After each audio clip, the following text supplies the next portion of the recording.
6 minutes late starting the live stream today, but I was getting and collecting some more details from the shutdown being over. Okay, so I have an excuse. But if you're watching or listening later on to the replay, you're like, I don't care. Listen to my own time, and that's great. Thanks for doing that. Appreciate you. Thanks for finding Wicked Radio live stream, podcast, audio podcast, all that good stuff. Like, stream, follow, subscribe. Blah. You know how it works. Thanks for being here is the bottom line. All right, I'm not going to spend a ton of time on the shutdown being over. You know about that by now. You know the deal. You know what went on behind it. But I will give you the final moment and when the bill was finally signed last night in the Oval Office. Today we're sending a clear message that we will never give in to extortion, because that's what it was. They tried to extort. The Democrats tried to extort our country. In just a moment, I'll sign a bill exactly like we asked Democrats to send us all along, many days ago.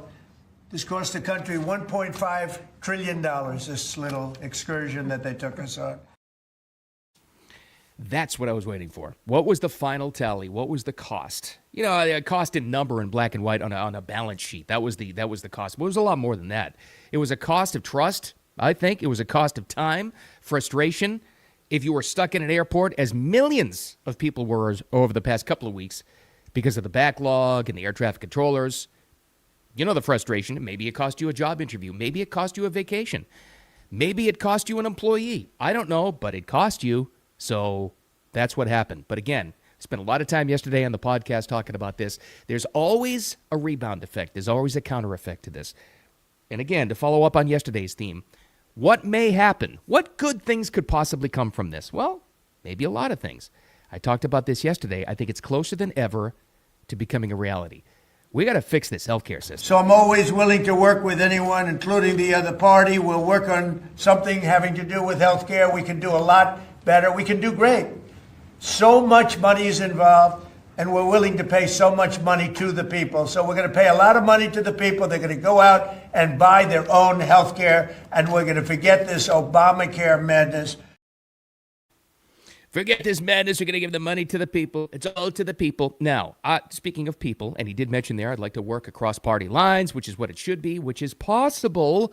And just because, if you're thinking this whole time, if you followed me for a while, you think, well, you're just shilling for the Republicans. You'll support whatever Trump does. No, not at all. In fact, if you even follow me or even going back to radio days, I'm very critical of Trump when he's doing something stupid. More than happy to do it. If you listen to me here on the podcast, I criticize Republicans a lot for being lazy and quite dumb at times, and they don't stand up against the lunacy. So, just in case you were thinking that maybe I'm just a shill for one side or the other. My political leanings are common sense. What's good for my fellow Americans? That's where I'm coming from. And it's not all about politics. I want this society to be better. But I thought it was important, and I think it's really important, to highlight the hero Democrats who broke with party lines to vote to reopen this government. I think it's really important, and it is possible. And I will tell you, I think it takes a lot of cojones, a lot, to break with party lines, especially on that side of things, on the left side of things, to actually get this done. And they should be highlighted. We'll get to why they did it here in a second, but let's just talk about this for a quick second. Who broke with party lines on the Senate side? Dick Durbin, John Fetterman. John Fetterman needs to be studied. I'm telling you, he'll never actually switch parties, but a guy that actually inserts common sense, one of the few, into the Democrat side, which is needed. You need the pushback inside because the Republicans can go off the rails with lunacy too. John Fetterman is one of the main heroes in doing this. He was one of the first to step up. Not only him, Tim Kaine of Virginia, Maggie Hassan, New Hampshire, Jean Shaheen, Catherine Cortez Mastro, and Jackie Rosen on the Senate side. How about in the House? Which House Democrats broke with party lines to vote to reopen your government? Henry Cuellar, Texas, Don Davis, North Carolina, Jared Golden from Maine, Adam Gray from California, Marie Gluesenkamp-Perez, say that 10 times fast, from Washington, and Tom Suozzi from New York. These are Democrats that, first of all, saw the lunacy of what was happening, and it was all for nothing, and it was nothing but political tricks and games that the American people were getting hurt. But what put them over the top? What forced these Democrats to break with party, and Republicans, to break with party lines, to reopen this government and to stop this madness? You, people in their districts got to them. They felt the pressure. Every name I just mentioned there had enough common sense to look at this and say, this is just insane. All we're doing is hurting Americans. That's all we're doing. So I congratulate them for doing it, especially them for breaking with party lines. And they're probably going to face a backlash. Fetterman already is. Fetterman is now public enemy number one among the Democrats on that side. On the blue team, that's what. Oh, they hate him now. They absolutely hate him. He's kind of like Tulsi Gabbard. Remember when Tulsi Gabbard? Oh, she was like the queen. She was the golden child of the Democrats until she dared to question their tactics. Then all of a sudden, oh my God, they came after her with everything they had. Put her on a terror watch list, a no-fly list. Swear to God, that actually happened. I hope that the blue team, the donkey team, doesn't do that to these fine American heroes who finally had common sense enough and the guts to stop this madness. But they may. That's why you got to highlight them. So, good. Here's another great thing that came from this. You, my friends, this is the big takeaway of the day. You never, ever have to listen to anybody ever again, not in the media, not on Capitol Hill, not in your friend or work group. You never have to listen again to the nonsense of somebody telling you, well, Trump's in the Epstein files. Release the Epstein files. Ugh. Did you pay any attention to any media? And I mean any media. New digital media, traditional old school media, online version of print media these days. Once they knew this shutdown was over and their tactic failed, they went, and they, meaning Democrat-controlled media, that's just a fact, full-scale assault on bringing up the Epstein narrative again. There's a reason why your timeline on X, all the videos you tried to see on YouTube, anything you tried to watch on TV yesterday, all of the news programs, so-called news programs, were talking about this because that's their new thing. It's the new, bring back, let's see. And there are actual meetings like this in backdoor rooms on Capitol Hill. Okay, God. This was very unpopular. They're blaming us. The people hate us. We lost the shutdown thing. It was all for nothing. They know that. What do we do? Got it. Go back to Epstein. That's it. Go. Run with the Epstein story. Call all our news directors. Call all the producers. Call the president of ABC. CNN. Get them all. Start talking about Epstein again. Go. Push Epstein again. This should tell you this is all they have. They have no policy. There's really no leader. They have no solutions. And their one last-ditch effort to stop Trump failed in this shutdown. And all they did was hurt Americans. And the backlash. This is why I mentioned those hero Democrats that broke with party lines to open the government. The backlash on this was so severe. They tried to go on all the Sunday talk shows last weekend and tell you, Americans are, by and large, supportive of this shutdown. No, they weren't. No, we weren't. We never were. Ever. Nobody was in favor of this. Nobody. Even the Trump-hating TDS liberals were saying, okay, this just needs to, it's just politics. It just needs to stop. But nobody was buying this line that this was good for anybody. Nobody was buying that. But they went full scale with the Epstein story, and they tried to push it along. It did not last long, and here's why I tell you, you never have to listen to anybody trying to tell you this crap again. First of all, common sense should nip that in the bud. Trump had nothing to do with this. But listen to this, what happened last night in this. They said, okay, you know what? Now that we have a chance, we have everybody gathered here in D.C. to reopen the government, let's craft a bill to officially open what you think are in these Epstein files. Let's just do it. Let's just get it done. The power of the word no. I heard another word all day, Epstein.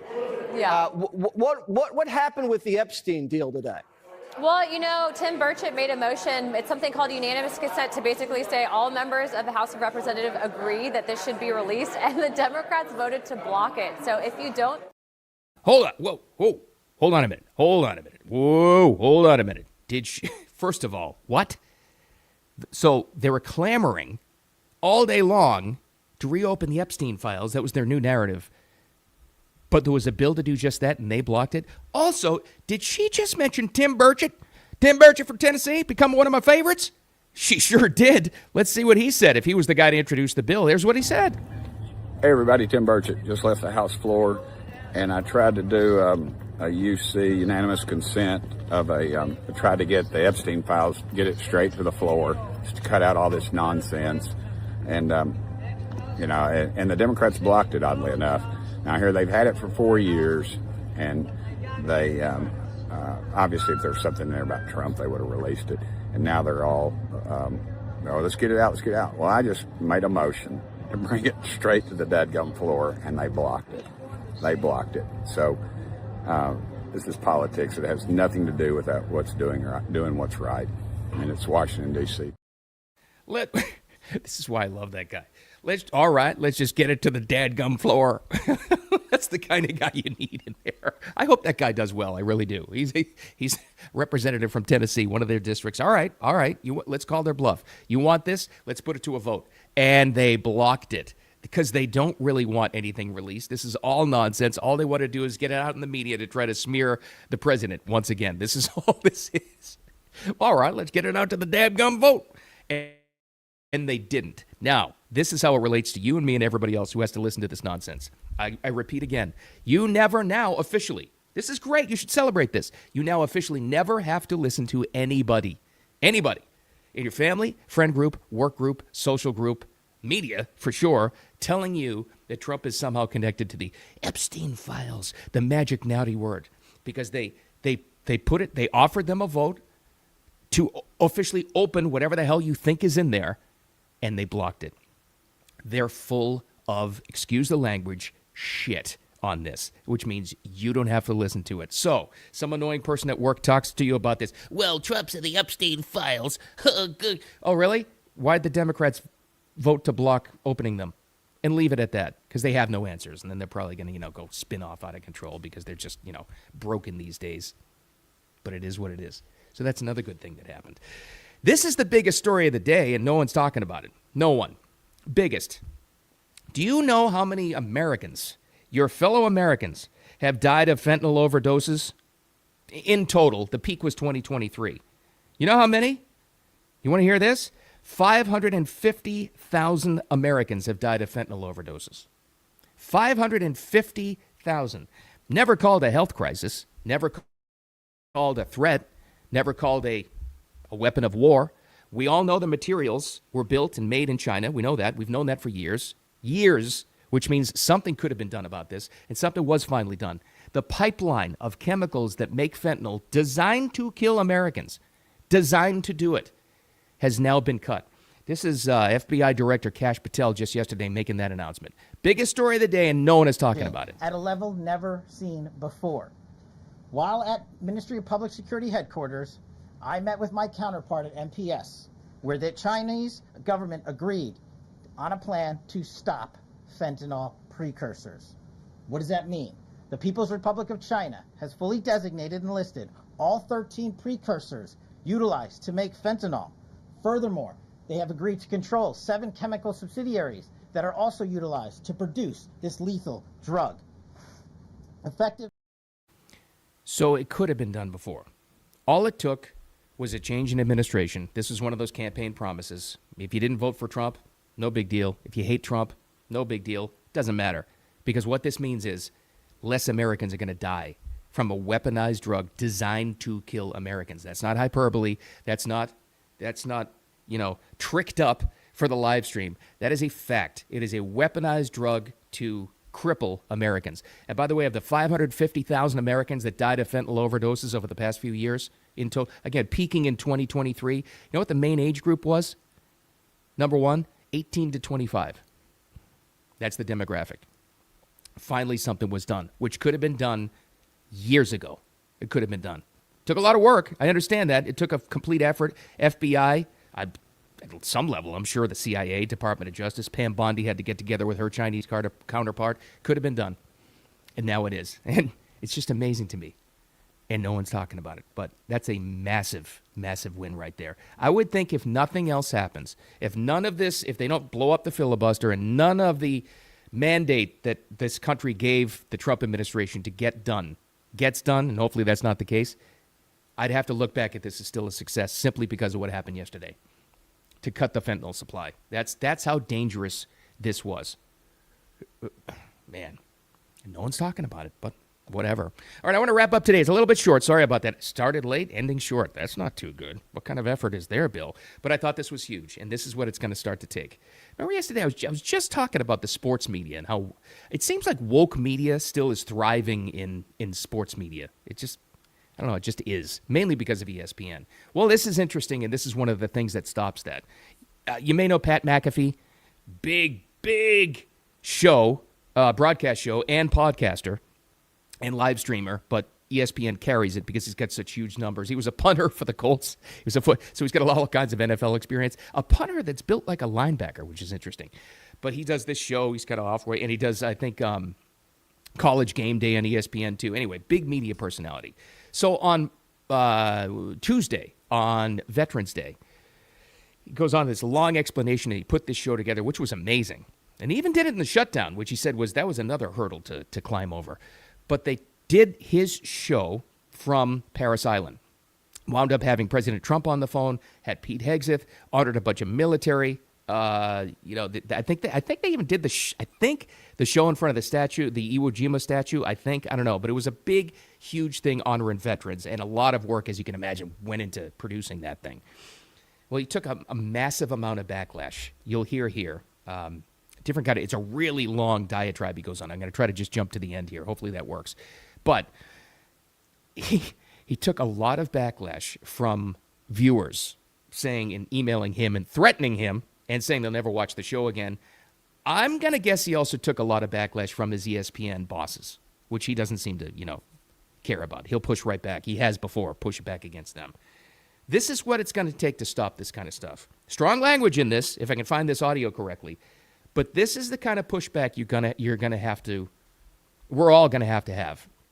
With a smile on your face, and do it with humor, but you got to push back at these lunatics who hate this country so much that they're willing to criticize this guy because he simply wanted to honor veterans and our country on Veterans Day. And he even explains, before this even happens, this clip in the audio here, that he invited Obama people, past, present, anybody he would honor because it's the president, because you have to put the politics aside when you're honoring veterans.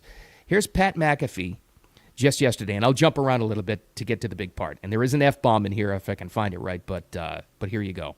We are so lucky that we got a chance to spotlight the greats who walk among us, and we appreciate the hell out of the Marines for the hospitality, and you guys are the greatest. What a day yesterday. Hell yeah. What a day yesterday. Got a lot of people saying mean stuff to me. Got a lot of people saying mean stuff to me. Yep. Got a lot of people that don't know what a football looks like telling me they're never watching my show again. And I would like to let you know, good, fuck you. Let's move on. Again, sorry for the F-bomb, but that's what it's going to take. I'm sorry. The pushback has to happen. And you can do it in a funny kind of way, which is exactly what he did right there. Got a lot of people who don't even know what a football looks like saying mean things to me. See, that personalizes a little bit, but drops the bomb, the literal F-bomb at the end. Don't care. You know what? If you are so twisted, if you have such a bad case of TDS, Trump derangement syndrome, that you're pissed off that he honored veterans on Veterans Day from Parris Island on his show and put that together, you're beyond help. And you cannot take crap from those people. You can't do it. You absolutely can't do it. You got to push back. You have to. So good for Pat McAfee. Tell you what, he's got a new fan in me. Well, I've always kind of liked him, but I'll pay more attention to his show. I love it. Good. Pushback is real. All right, I'm out of here. I'm out of material. Again, sorry for starting late and ending early, but that's the way it goes sometimes. Biggest story of the day? Yeah, shutdown, sure. But honor the Democrats who broke party lines to do that, because it took a lot of balls. Trust me on this one. But the biggest story of the day is fentanyl. That was huge. Read about it. Read about what they accomplished in cutting the fentanyl pipeline. It's going to save a lot of Americans. On a personal level, the biggest takeaway from that aspect, you, me, everybody else, your friends, we never have to listen to Trump's in the Epstein files again, because your response is, why did the Democrats vote to block it? That's all you need to do. That's how you push back. All right. It's Thursday already. Tomorrow's Friday. What's going to be in the news? I have absolutely no idea, but we're talking about it. Have a wicked awesome Thursday. I'll talk to you tomorrow.